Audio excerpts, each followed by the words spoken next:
Second hour here on a Tuesday. Chris Brown, Steve Tasker with you, and happy to be joined now by ESPN NFL analyst Dan Orlovsky, who you see on NFL Live on afternoons on ESPN. Dan's appearances on One Bills Live are presented by Caesars Sportsbook, an official mobile sports betting partner of the Buffalo Bills. And first, Dan, we'll recap Bills Chiefs, which was another entertaining game, as they typically are.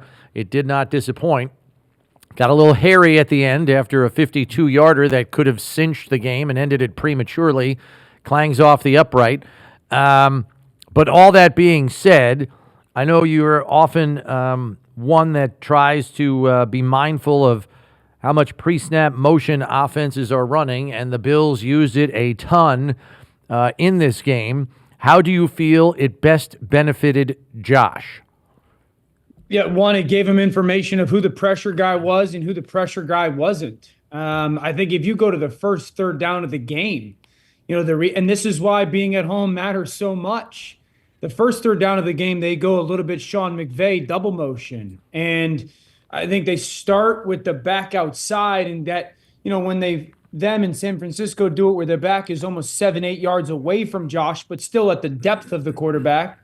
And so you're really trying to gather when you move him, is there movement from the deep linebacker? Which linebacker is it? What kind of movement is it? And so I think they had a pretty good understanding of Bolton was going to be the pressure guy this past game. And so they move, and Bolton kind of wanders, but not with intention.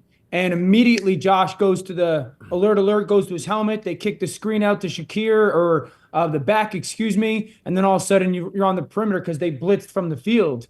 You saw that repetitively. The touchdown to Kincaid on the opening drive. Again, information. And so that's why for me this game was a must-win for Buffalo, because if we're really being honest, one of the foundational pieces or elements of this offense is information. It's really the key for when Joe Brady has taken over: information. And that's been the focus point of them trying to gather that, and it was huge in this game. But the reason you say it's important for the Bills to get the 1 seed is it's easier to run pre-snap motion at home than on the road, right? That's what you're getting at? It's easier to run pre-snap motion. It's easier to run different versions or multiple versions of pre-snap motion. And then it's if the reason you're doing it is to gather information, you then need to take that information and communicate what that information means. And it's really hard to do all of that. 1 motion, 2 motions, gather information, communicate to everybody on your offense, and then operate. It's very hard to do that in crowd noise. The clock often is going to be 2, 3, 4 seconds shorter on the road. So then do you minimize doing it? This is why I said, Chris, going Thursday last week, I said, the reason why it matters is to be at home is I go to the 4th down last year and I go to the playoff game, and everyone was like, how could you not see that? Once you send the motion on the road, you can't stop it that often. You can stop it at home verbally. And so, it's all about, being at home and being able to control every element of it. So one of the things that surprised me after this game was over, not only Josh going 23 of 26, but then when I looked at the numbers, they ran the ball 35 times. I mean, that's one thing they're doing.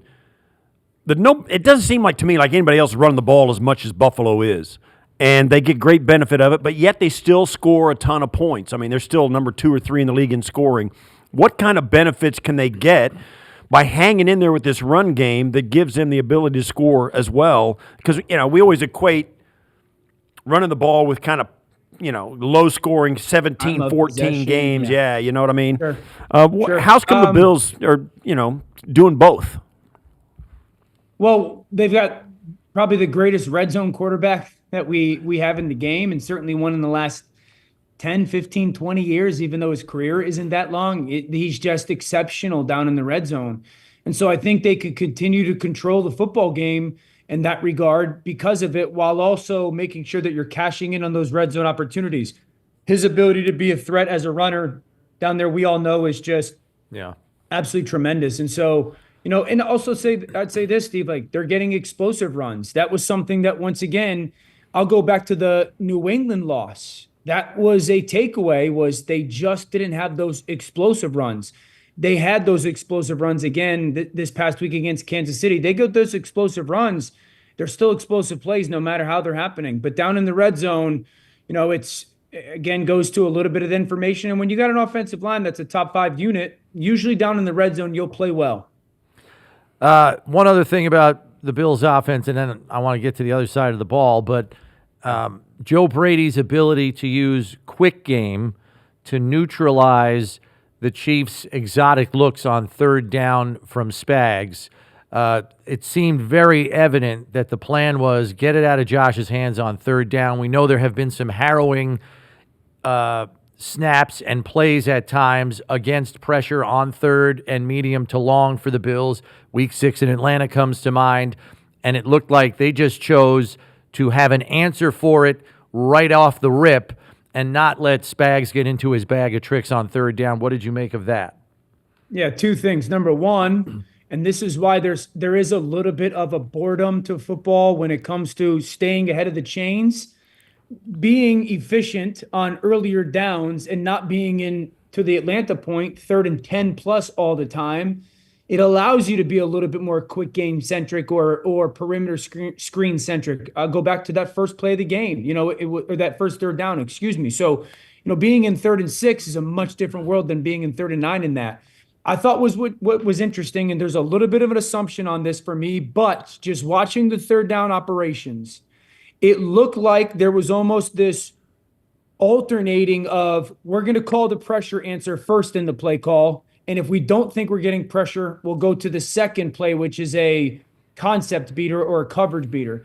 And then the next third down, we'll call it flipped. So we'll call our play and we'll use our motion. If we think we're getting the pressure, then we'll go to the pressure beater, that perimeter play, that screen, that quick game. And so I thought it was, and that's a huge challenge on everybody intellectually up front, on the offense, obviously a lot on Josh, but everyone's got to know, because a lot of times as players, you can get confused of which one is first.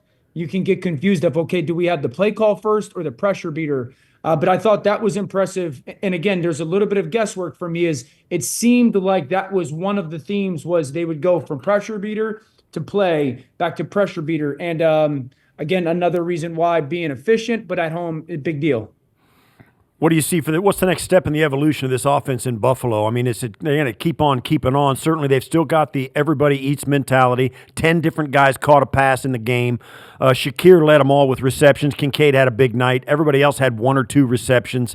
What are the benefits? Are they still getting the benefits? And if there's anything that you see teams doing, how do you combat this type of offense? Certainly, Josh is something that you can't. But yeah.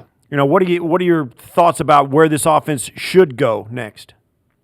Health is paramount, and you could say that for everybody, but there's 2 or 3 guys that just are non-negotiables. You see how important Kincaid is. He just is. He's a matchup absolute nightmare. And when he's on the field, I don't know how defenses truly want to play him. And I think that is I truly believe he's the starting point pass game for them. If you go back to some of the plays, he's by himself. The Bills are using Kincaid like the Chiefs have used Kelsey for a decade, right? So I think his health is absolutely paramount. I saw some of the trades going down in the NFL right now. I would have loved a perimeter player. I'm not going to lie. I would have loved the vertical speed of a Shaheed. I think Jacoby Myers is a really nice player. Obviously, those 2 players are going elsewhere, so it seems unlikely that there will be an addition on the perimeter. So health is paramount. And I listen, guys, I hate to keep belaboring the point. I truly, deep down in my gut, believe if this team is at home as the 1 seed, they'll go to the Super Bowl as long as they're healthy. Okay. I think if they have to go on the road, there's significant less margin for error from their offensive performance. And so I don't think that there's this next step. It's really healthy and making sure that they get home field advantage. Defensively, Dan, we're kind of seeing the secondary finally turn to their youth, and there's some speed and athleticism on the back end now. And I'm watching Maxwell Hairston run stride for stride with Xavier Worthy on a go route, and he doesn't even look like he's putting it into 4th gear. He's just out there in cruise control. Hancock is playing more and more these last couple of weeks. I envision he's going to be the full-time complement to Cole Bishop on the back end at safety. What do you make of what's been added on the back end? The emergence of Bishop, who had a coming-out game last Sunday with 4 of the team's 5 pass breakups. Just maybe spell out for me what you see on the horizon for that secondary if these kids stay on the same trajectory. Yeah, I'll start with the secondary. We all knew Hairston was fast, right? And so this is, I think, game 3 for him. He just is starting to get his feet underneath him. I wasn't the thing that impressed me the most about him. We talked last week, like he came up and hit. It seemed like he was aware of the coverage.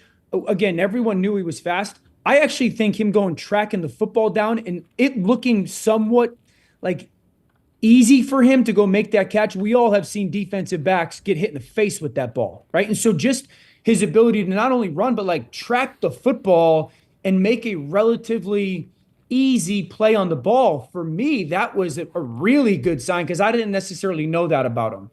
Bishop was fantastic. I think if you walk away from that game, one of the things you got to be most excited about as a Bills fan was how athletically he belonged on the field. Because I've heard people say that was a concern.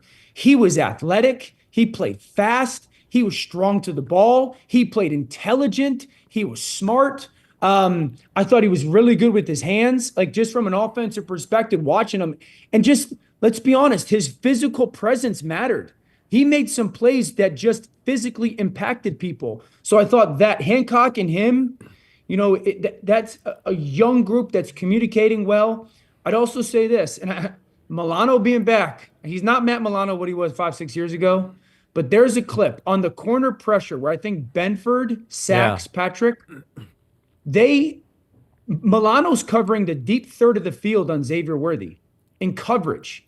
They flip essentially. Having him there changes so much of what they're willing to do schematically. What they are willing to just, Bobby Babbitt just willing to call is a massive ordeal. Bosa was great. Obviously, Hoyt was great. The injury is super unfortunate because I just think that dude's a chaotic problem to deal with. But I thought the coverages that they threw at Patrick were outstanding.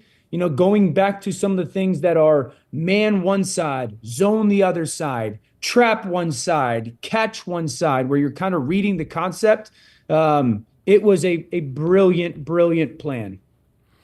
Well, Dan, it's trade deadline day. Sauce Gardner's already gone to Indianapolis from the Jets. Now it seems as though Quinnen Williams is going to Dallas, the big defensive tackle. Don't know what the terms are coming back to the Jets. It's at least a 1. But it's a 1 and more. Yeah.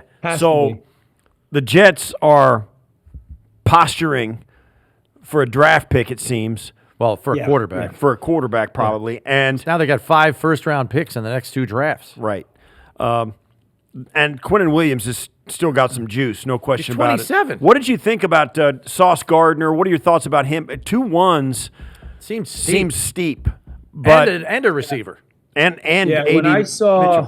When I saw the Sauce Gardner one, 2 firsts seems steep. Now, if you're Indy, you're thinking you're one of the final 4, final 8. So I get that concept of late first-round pick. 2 firsts for a guy that has really struggled in the last year and a half is interesting to me.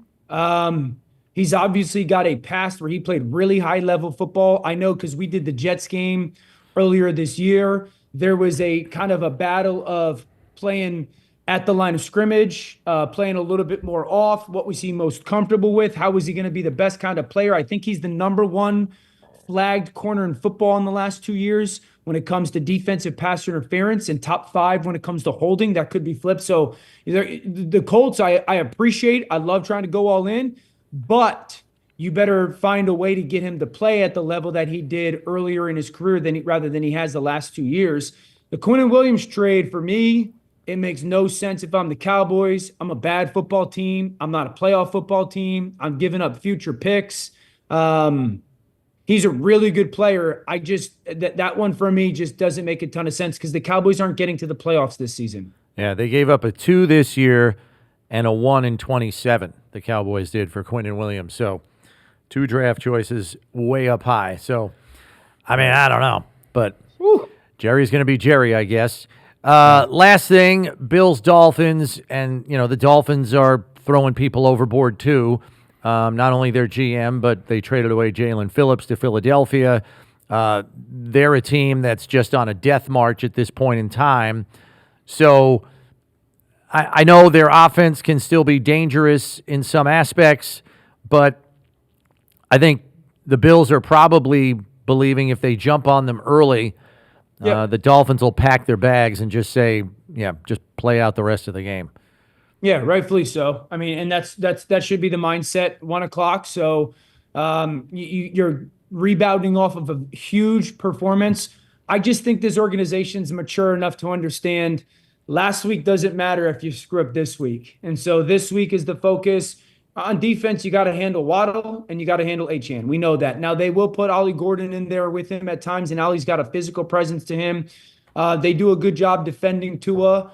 So they have a good concept of how to handle them. And then defensively, this is a team that has just struggled mightily over the last 2 months to play football. And then outside of one of their best defense players, if not the best guy. So this is a game that Buffalo should dominate. Yeah, we're getting now it seems as though the Jets are doing more. They're trading. They get a second rounder and a first rounder next year, and Mozzie Smith comes to the Jets for Quinnen Williams, who's been a disappointment in Dallas. Right. Yeah.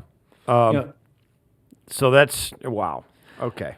Pretty hot here the last hour. Should be a good NFL Live for you this afternoon. My goodness. Trade deadline we've had in years. Yeah. You're going to have a nice NFL Live program this afternoon. We'll look for you on there, Dan. Thanks for the time. We'll catch up with you next week. Bye, guys.